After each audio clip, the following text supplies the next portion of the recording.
standing face មើលទៅគឺវាមកភីងវា surprise ហ្មងទី1ដែរពូលើកងសុកកសាពូលើកទី1ហ្មងពូមិនដែរលើកងសុកកសាវិណាទេកងសុកគាត់ថាមកពូនឹងគេមកបែប popular មកបែបទាក់ទាញណាមក interesting ហើយភាសាអង់គ្លេសគេហៅstanding face មើលទៅគឺវាមកភីងវា surprise ហ្មងទី1ដែរពូលើកងសុកកសាពូលើកទី1ហ្មងពូមិនដែរលើកងសុកកសាវិណាទេកងសុកគាត់ថាមកពូនឹងគេមកបែប popular មកបែបទាក់ទាញណាមក interesting ហើយភាសាអង់គ្លេសគេហៅstanding face មើលទៅគឺវាមកភីងវា surprise ហ្មងទី1ដែរពូលើកងសុកកសាពូលើកទី1ហ្មងពូមិនដែរលើកងសុកកសាវិណាទេកងសុកគាត់ថាមកពូនឹងគេមកបែប popular និយាយដោយពិតត្រង់អាចកសង្ហាមិនមែននិយាយលេងទេអាចកវាសង្ហាមែនបងប្អូនបច្ចុប្បន្នណាមនុស្សប្រុសសម្បុររបៀបស្អែមអញ្ចឹងកាត់សក់ក្បាលអញ្ចឹងណាឃើញក្បាលវាទេឃើញក្បាលវាកាត់អញ្ចឹងទេវាមិនមែនជាមនុស្សទៅពេកដូចខ្ញុំទេណាវាក្មេងណាវាកាត់សក់វាឃើញស្នាមក្បាលវាអញ្ចឹងណាមានន័យថាសក់វាពេញក្បាលប៉ុន្តែវាកាត់សក់អញ្ចឹងនៅស្រុកអាមេរិកស្រីស្រឡាញ់ណាស្រីស្រឡាញ់ខ្ញុំមិនមែននិយាយបច្ចាវាទេណាខ្ញុំអត់ស្គាល់វាទេគេសួរខ្ញុំថាស្គាល់អាចកទេខ្ញុំអត់ស្គាល់វាទេតែមិនឃើញមុខវាប៉ុន្តែវាសង្ហាមែនវាសង្ហាមែនយើងញ៉ាំងថាអីគាត់ស្អប់មនុស្សចូលឥឡូវចូលបាត់មែនទេចូលគឺមនុស្សនឹងវាសប្បាយចិត្តតែអាចកនេះវាតាមមើលទៅវាជាអ្នកអីវិភាគកីឡាអីចឹងហ៎ណាវាមានទេពកោសល្យវាក្នុងការនិយាយហើយក៏វាចម្លង style ណាដែល popular យើងមើលប្រជុំចើមវាមើលភ្នែកវាណាជា content maker ណាយើងមើលយើងរៀនមើលណាអាចកវាសង្ហាណាវាសង្ហាវាស្លៀកវាតែងខ្លួនអញ្ចឹងហើយវាស្លៀកពាក់ខោអាវស្ពណ៌វានិយាយរឿងតតបោតអីហ្នឹងនៅក្នុងcreation របស់វាការបង្កើតរបស់វាមានប្រយោជន៍ណាកូនចៅបើធ្វើអីធ្វើឲ្យល្អទៅណាហើយកុំភ្លេចរៀនណាតាសុកនិយាយច្រើនពេកខុសពីមុនមើយបុនរ៉េតខ្ញុំអត់អាចបំពេញចិត្តចៅបានទេតាអត់អាចបំពេញចិត្តចៅបានទេណាចៅណាអត់អាចបំពេញចិត្តចៅបានទេណាចៅថាតានិយាយច្រើនពេកខុសពីមុនតានិយាយ 6,000 វីដេអូជាងនៅក្នុងវីដេអូ 6,000 វីដេអូតែងខុសណាតែងខុសណាតែងខុសគ្នាណាមេសេង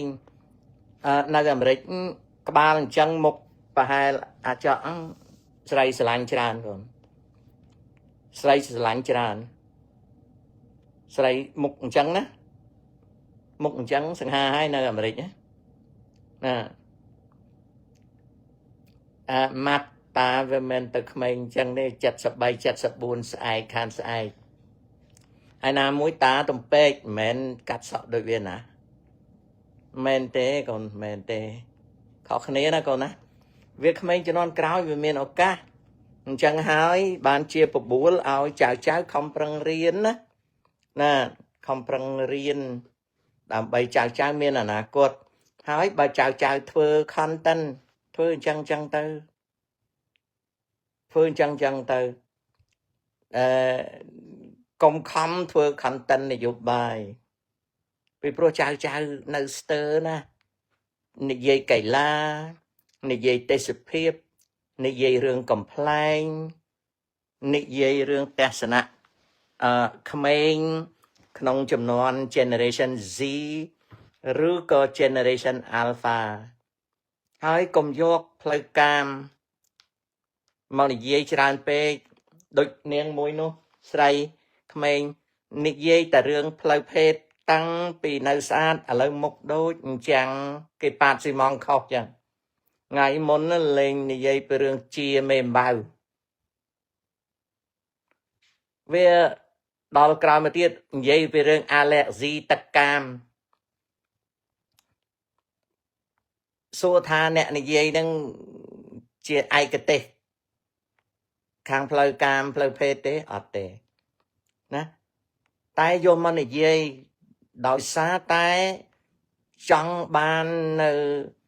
អាជីវកម្មមួយត្រូវនិយាយរឿងហ្នឹងនិយាយតាំងពីខ្លួននៅស្អាតរហូតដល់មុខដូចគេប៉ាតស៊ីម៉ងខោណាយូរទៅមិនមែនអ្នកចេះទេទៅជាអាណិតទៅវិញអាណិតត្រង់ថាអាយុប៉ុណ្ណឹងតើទៅថ្ងៃមុខវាទៅជាស្អីវា pop K ហ្នឹងណា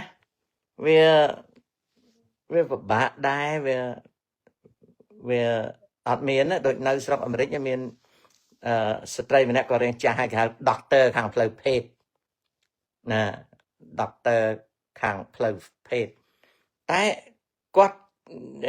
ឡើងទូរទស្សន៍អីប៉ុណ្ណឹងឥឡូវគាត់ retire ហើយនៅអាមេរិកនេះមានស្ត្រីម្នាក់ខ្មែរយើងឈ្មោះចិនដាឥឡូវគាត់ក៏និយាយរឿងផ្សេងនៅកូរ៉េមានស្ត្រីម្នាក់ខ្ញុំអត់ស្គាល់ទេឃើញគេខឹងសម្បានឹងគាត់ណាអានោះក៏យើងវាអត់មានមុខរបរអីយើងយកផ្លូវភេទមកធ្វើយើងយកមេត្តាផ្លូវភេទហើយដល់ពេលយើងវាជាមនុស្សមិនមែនជាអ្នកប្រព្រឹត្តផ្លូវភេទយូរចេះច្រើនពេកដល់ចេះច្រើនពេកទៅវាតែយើងបរិច្ចាគឲ្យសង្គមទេបើយើងធ្វើឲ្យសង្គមសប្បាយរីករាយបើយើងធ្វើឲ្យសង្គមមានការកំសាន្តហើយបើយើងធ្វើឲ្យសង្គមមានការចេះដឹងយើងកសាងចំនួនមួយដើម្បីបន្តការចេះដឹងតទៅទៀតនឹងវាល្អឥឡូវងាកទៅអាចក់វិញអាចក់ហ្នឹងខ្ញុំគ្រាន់តែលើកមកនិយាយប៉ុណ្ណឹងដើម្បីគូសបញ្ជាក់ថាខ្ញុំថាអាចក់សង្ហាគឺនិយាយត្រង់ណានិយាយត្រង់studio ងងុយគេងមាន3 4យ៉ាងណាកូនណាទី1មានកូលេស្តេរ៉ុលច្រើនកាលណាមានជាតិខ្លាញ់ក្នុងឈាមច្រើនងងុយគេងទី1នឹងជំងឺណាកូនណាទី2មូសខាំហើយមូសនឹងមាន West Nile virus មានមេរោគដែលធ្វើឲ្យណាដែលធ្វើឲ្យងងុយទី2អូខេទី3ចៅអាចញ៉ាំទឹកធម្មពលញឹកញយពេកទឹកធម្មពលភាគច្រើនជា habit forming ដែលប្រែជាភាសាខ្មែរថាវិញ្ញាណដល់ពេលចៅអត់ញ៉ាំវាងុយដេករហូតនឹង3ក្រៅពីនឹងចៅគេងអត់គ្រប់6ម៉ោងឡើងលើ